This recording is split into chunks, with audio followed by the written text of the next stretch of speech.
Well, hello, welcome to the latest video. Today we're going to dive into some seriously underrated London rock bands. These are the bands that didn't always get the spotlight, but their energy, style and unique sound helped shape the underground rock scene. Yes, the underground rock scene. Now, I know my audience is very clued in, so you might have heard of one, two, maybe all these bands, but it doesn't matter, so hopefully I can tell you something you didn't know. Let's enjoy it anyway. We're going to start with a band that's about as rough and raw and rebellious as it gets. Third World War. Have you heard of them?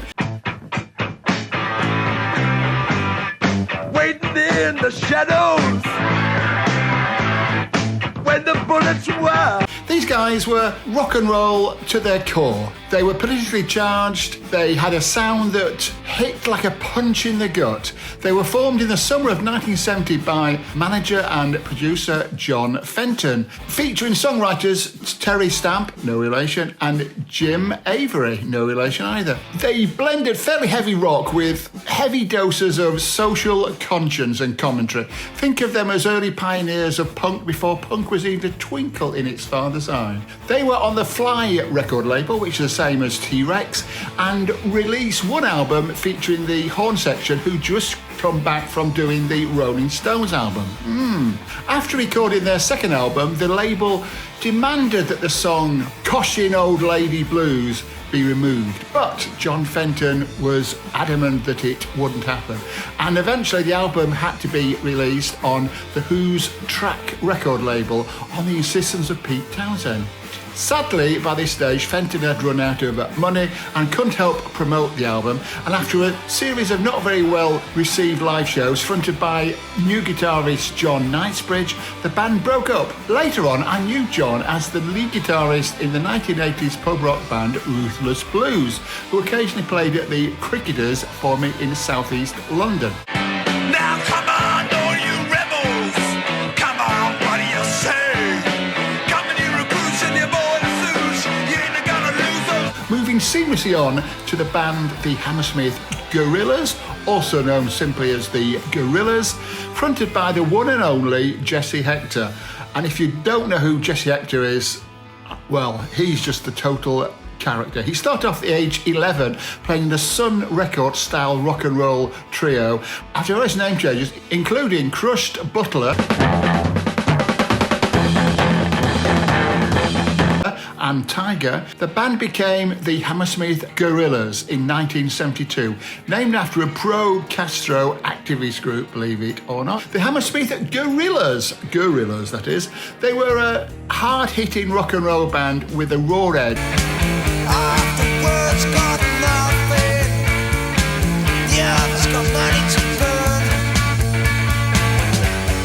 Jesse was a wild frontman with a unique style and a unique look, and a voice that could cut through steel. They put out music on the groovy Chiswick record label, and later Raw Records, run by Lee Woods in Cambridge. Gate Crasher is one of their best known songs, or better known songs I have to say, showcasing that punk energy, well, basically was there before punk was even a thing. On a trail, gate crasher, should have been shouting and screaming. Party smasher, she's got it all on the side. They split up after bassist Alan Butler died after falling off his horse in 1981, but it was the end to a great rock and roll band. Now let's move on to the next one. Who is next, by the way? I don't think he knows what's next for me. Clayson and the Argonauts, fronted by Alan Clayson. These guys were as quirky as they come. They combined rock with whimsical, theatrical music and lyrics, weaving historical and literary references into their songs. Clayson had a knack for keeping audiences on their toes, never quite sure what was going to happen next. He was a chanson, is that how you pronounce it? And I never thought he was as talented as he thought he was, but if you were into it, you were into it, and they had a really strong cult audience. And Alan turned out to be a biographer of rock bands, and he knocked out books like There Was No Tomorrow. The Taster gives us a great sense of what they sounded like. It's not just rock, it's rock with a theatrical flair. I am only a ham, it's the way that I am. I was born just to play. When Apple were looking for things to invest in. He went to Savile Row and pitched for a book of poetry, but unfortunately was unsuccessful. He was at public school and he wrote stuff for the school children's issue of Oz. And so he's a rebellious guy and he's been around a long time. Well, he's older than me. He's still going strong. Definitely a must watch if you're up for something off the beaten track. Now, before we get on to the next band, and there are two more to come, can I take a second of your time to ask if you like this, please like it, subscribe if you're not already subscribed, and comment. It's really important that we have a community here that tells each other new information, what we think, whether we agree or disagree with what I'm saying, I don't care. Let's just comment. Now, back to the music.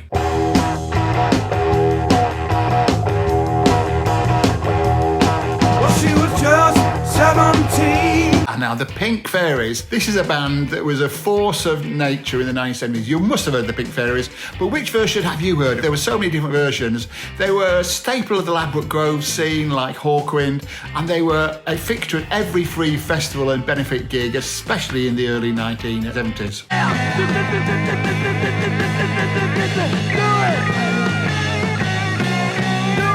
Do It became something of an anthem for the underground with its raw and unapologetic sound.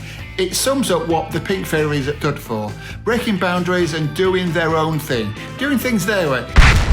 The Pink Fairies came about through Mick Farren. I don't know if you know, I've mentioned him previously. He was the editor of the International Times, he was a writer, he was a journalist, he was one of the angry young men, mainly late 1960s, early 1970s. And he had a band called the Deviants. Now, to me, I never really got into the Deviants, so Mick was a friend for quite a long time. It was him basically standing in front of a band and shouting. That's how I got it. The lyrics were very clever, very good, but it wasn't really my thing. And the Pink Fairies came about because three members of his band were touring with him, I think on the west coast of America, and in the end they just had enough of Mick and they sacked him. And they came back to England. The three musicians were the guitarist Paul Rudolph, Duncan Sanderson on bass, and Russell Hunter on drums. They came back and formed a band, and they call it the Pink Fairies. Now, the name comes about because they'd all play on the Think Pink solo album by Twink, who was the drummer with the Pretty Things. The subsequent history is more complicated than the works of a Russian crime writer, but it includes appearances by guitarists Larry Wallace and Martin Stone, who was in Chili Willy and the Red Hot Peppers, I've mentioned in various other videos. And the roadie was Boss Goodman, who became my DJ at the 100 Club, and he booked bands before that for Yingwell's Dance Hall, a very influential character. I was tangentially involved with the Pink Fairies from the 1980s onwards, when both Twink and Larry Wallace played dates at the Cricketers. Once Larry Wallace won a bottle of champagne from the London Evening Standard, I think it was the ad-lib column, for an anecdote he related that they published about me. I can't remember what it was, but he did actually offer to share the champagne with me. But anyway, Larry was a friend and he lived in Camberwell and he played at the Cricketers quite a lot. And the Pink Fairies played a couple of times as warm-ups under different names because contractually they weren't supposed to play anywhere else. And sadly, Mick Farren died on stage at the Borderline at one of my shows. That was about 2013, I think. I'm afraid practically every member of the Pink Fairies has now passed on. Boss went first, I think, and then Larry, and then off they all went. Incidentally, one of the first, I think it was an album I got, which was a compilation album which included the Pink Fairies track. And from that moment forth, I was a fan of the Pink Fairies. On stage, they could be chaotic, and they reformed about 10 years ago when I was doing dates at the Borderline, and they played a few dates there, but I'm afraid they were quite old by then. And I remember once Duncan, I think it was, got ill on stage and he fainted and had to stop the show. And so that's the Pink Fairies. And who's next? Last but definitely not least, we have the Rich Kids. Just singing backwards, something says it's onward. They're the soft boys. Now, the Rich Kids you'll probably know because they were formed by the sacked Sex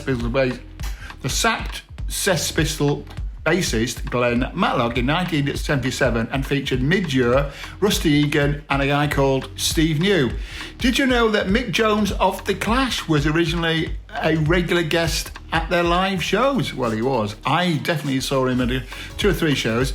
Anyway, the Rich Kids' debut album, Ghosts of Princes in the Tower, very literary. I didn't quite make the top 50 album charts, and they had one single, the first one I think, called Rich Kids, which got into the top 30 at number 24 or something, but that was about it. Nevertheless, both John Peel and myself really enjoyed them. So what can you say? Got to be good, hasn't it? They broke up around Christmas 1978 because Midge and Rusty Egan wanted to bring in a synthesizer, and Glen Matlock didn't want to veer off from the guitar and drum sound, and he went off to tour with Iggy Pop, whilst those two went off to form Visage, or went off to form a band that would become Visage. That's a wrap, as they say, on the 5 wild London rock bands you might never have heard of, or you might have done. By the way, these are not... I'm not doing just 5 and then stopping. If you want more, I can do more. There was so much happening then. It was so exciting. I'm just trying to take the excitement that I experienced and share it with you. So thanks for watching. If you enjoyed it, say like, blah, blah, blah, and I'll see you next time. By the way, this is a video I think you might like to watch next. Thanks for watching. See you next time. Bye.